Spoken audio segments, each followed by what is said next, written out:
بسم اللہ الرحمن الرحیم۔ السلام علیکم۔ لبیک ہاسپٹل کی اوپننگ کے بعد تحریک لبیک اور علامہ سعد حسین رضوی کا ایک اور بڑا کام، اس ویڈیو میں ہم اسی کے متعلق بات کریں گے۔ ناظرین کرام، سیلاب کی وجہ سے پاکستان کے چاروں صوبوں میں بہت نقصان ہوا تھا اور کروڑوں لوگ بے گھر ہو گئے تھے۔ یہاں پر اہم بات یہ ہے کہ تحریک لبیک پاکستان نے سب سے بڑھ چڑھ کر ریلیف کا کام کیا تھا، اور جہاں پر کوئی نہیں پہنچ سکا تھا وہاں پر بھی تحریک لبیک رضاکار پہنچ گئے تھے۔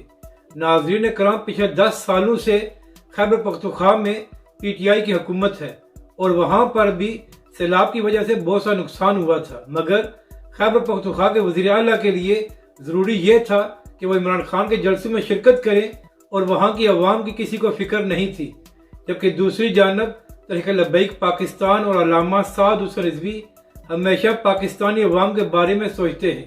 تو ناظرین کرام، کل تحریک لبیک کے سربراہ علامہ سعد حسین رضوی نے لاہور میں پہلے لبیک ہاسپٹل کی اوپننگ کی ہے، جہاں پر غریب عوام کی بڑی مدد کی جائے گی اور ان کا خیال بھی رکھا جائے گا۔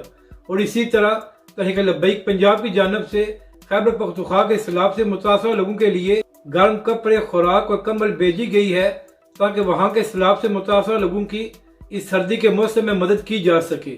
تو ناظرین کرام، جس وقت دیگر تمام سیاسی جماعتیں کرسی کی لڑائی لڑنے میں مصروف ہیں اور ایک دوسرے کو نیچا دکھا رہی ہیں، تو اس وقت بھی تحریک لبیک پاکستان اور علامہ سعد حسین رضوی پاکستانی عوام کی مدد کرنے میں مصروف ہیں۔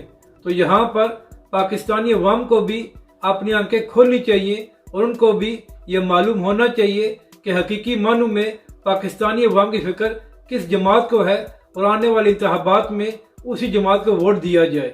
اپنی رائے کا ضرور اظہار کریں کہ آپ کو یہ ویڈیو کیسی لگی اور ہمارے اس چینل کو بھی سبسکرائب کریں۔